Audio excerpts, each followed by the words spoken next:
राम राम जी सबको। आपका दिन मंगलमय हो। आप खुश रहें, स्वस्थ रहें, निरोग रहें। आज मैं आपको थायराइड के बारे में जानकारी देना चाहती हूँ।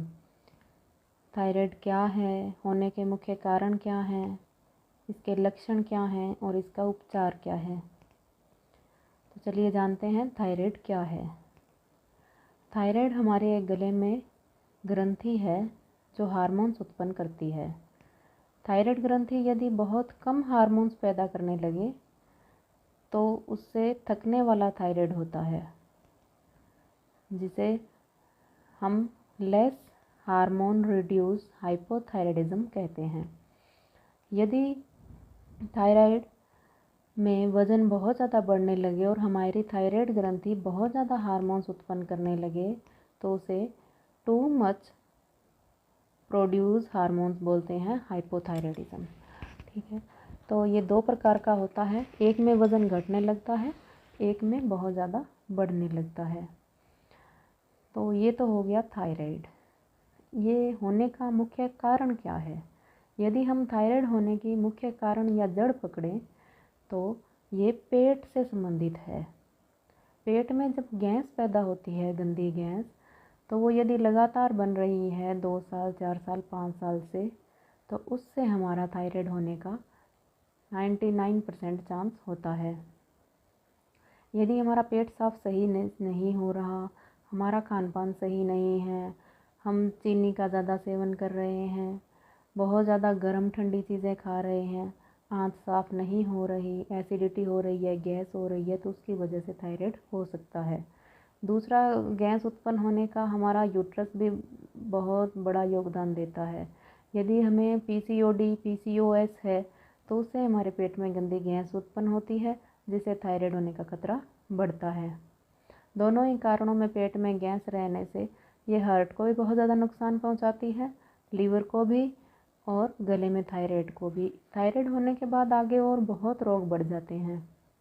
तो यदि हम इसकी जड़ पकड़ें तो पेट की गंदी गैस है जो आंत या यूट्रस पैदा करता है। ये तो हो गया कारण, किस कारण से होता है। तो आप खाने पीने का ध्यान रखिए, बहुत ज़्यादा गर्म ठंडा ना खाएं, चीनी का सेवन ना करें, तली चीज़ें, अचार, बाहर की चीज़ें ना खाएं, नॉर्मल घर का खाना खाएं, सादा। ठीक है, अब इसके लक्षण क्या हैं? थायराइड होने के बाद जैसे ही थायराइड होता है, ये सबसे पहले हमारे शरीर में विटामिन और मिनरल्स की कमी करता है। जैसे ही विटामिन्स की कमी आती है तो हमारे हाथ पैरों में दर्द होना, पैर सुन्न पड़ना, थकावट आनी, गला सूखना, चिड़चिड़ापन होना, गुस्सा आना, नींद सही नहीं आना, यहाँ तक कि कई बार किसी किसी को वॉमिट होना, खाना सही से ना पचना, तो ये समस्याएं होती हैं थायराइड से। ये तो हो गए लक्षण थायराइड की। तो अब हम थायराइड कारण जान लिए, लक्षण जान लिए, तो अब इसका हम करते हैं उपचार। थायराइड का मुख्य रूप से यदि हम उपचार देखें तो मैं आयुर्वेद और होम्योपैथिक को सपोर्ट करती हूँ। एलोपैथिक तो जहाँ बिल्कुल इमरजेंसी हो, यदि किसी को सूटेबल हो तो वो कर सकता है, बट मैं सपोर्ट नहीं करती। तो यदि हम आयुर्वेद की बात करें तो आयुर्वेद से हम जो कच्चा हरा धनिया होता है उसकी चटनी, लहसुन नहीं डालना, नमक मिर्च कुछ नहीं डालना, अकेला आप रगड़िए। मिक्सी में ना पीसें तो अच्छा है, हाथ से रगड़िए जैसे चटनी बनाते हैं।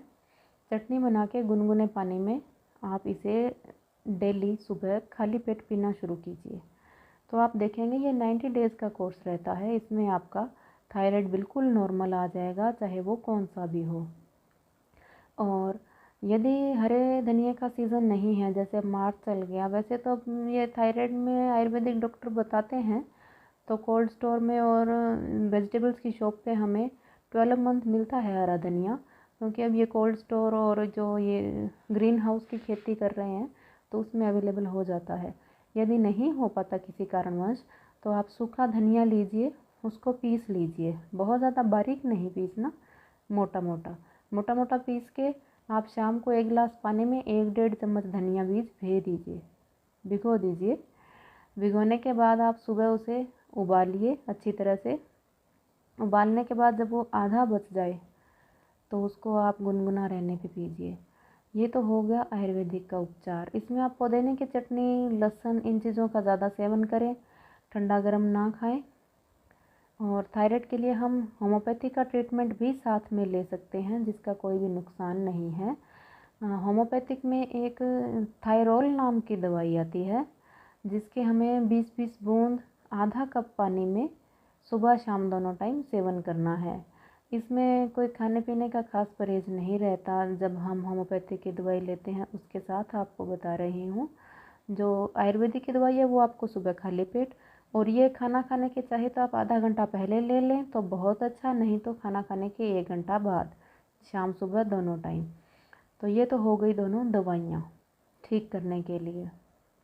और थायराइड को ठीक करने के लिए हम एक योगा कर सकते हैं, जिसमें खाने का कोई ख़ास परहेज़ नहीं है। आप 1 घंटे बाद भी कर सकते हैं या खाना खाने से पहले भी कर सकते हैं। 1 घंटा बाद का इसलिए बोल रही हूँ, जब हम उज्जाई प्राणायाम करते हैं तो गले में सांस रोक के ऊपर की ओर खींचना होता है, जिसकी वजह से उबकाई आने का डर रहता है। तो आप 1 घंटे बाद कीजिए या खाना खाने से पहले कीजिए। करना मैं आपको बता देती हूँ कैसे है। गले में सांस रोक के ऊपर की ओर खींचना है। पहले आप इनहेल, सांस अंदर की ओर लीजिए, फिर रोकिए, फिर बाहर उसको ऊपर की ओर खींचने की कोशिश कीजिए।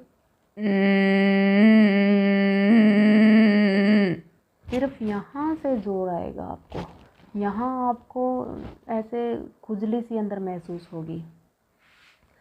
तो ये आप दिन में स्टार्टिंग में 5 से 10 बार, उसके बाद 30 से 40 बार तक कर सकते हैं। उजाई करने के बाद आप ऐसे गले में थोड़ी दोनों हाथों से ऐसे मसाज कीजिए, पीछे गर्दन करके थोड़ी मसाज कीजिए, तो इससे आपको बहुत आराम मिलेगा। ये आप दिन में 30 से 40 बार कर सकते हैं। आपको साथ में ही उज्जाई प्राणायाम का एक फ़ायदा और बताती हूँ। जिस किसी को ऐसे गले में थोड़ा इन्फेक्शन हो, जुकाम होने से पहले, गले में खारिश आती हो, गले में दर्द हो, गले में जैसे जुकाम होने से पहले हमारा गला दर्द करता है, उस टाइम आप उज्जाई प्राणायाम कीजिए, फुल कीजिए। 30 से 40 बार एक ही बार में आप करेंगे। कहाँ? बाहर बैठ के करेंगे। तो उससे आपको क्या है, गला तुरंत, आप 2 टाइम ही करके देखिए। जुकाम में जो गले का दर्द है, गले का इन्फेक्शन इतनी जल्दी ठीक होता है, तो आप मान के चलिए आपकी थायराइड भी बहुत जल्दी ठीक होगी। तो मैंने आपको लक्षण बताए, कारण बताए और उपचार बताया। उम्मीद करती हूँ आप सबको बहुत पसंद आएगा। ज़्यादा से ज़्यादा शेयर कीजिए, सब्सक्राइब करना ना भूलें, और प्लीज़ आपसे रिक्वेस्ट है, किसी को भी थायराइड हो ज़रूर से ज़रूर एक बार अपना के देखें। यदि आप आयुर्वेदिक का नुस्खा, होम्योपैथिक का नुस्खा और ये योगा तीनों चीज़ इकट्ठी एक साथ करते हैं, खाने पीने का परहेज़ रखते हैं, ज़्यादा गर्म ठंडा ना खाएं, चीनी ना खाएं, तो आप जल्द से जल्द देखेंगे 90 डेज़ में बिल्कुल क्योर होगा। Thank you.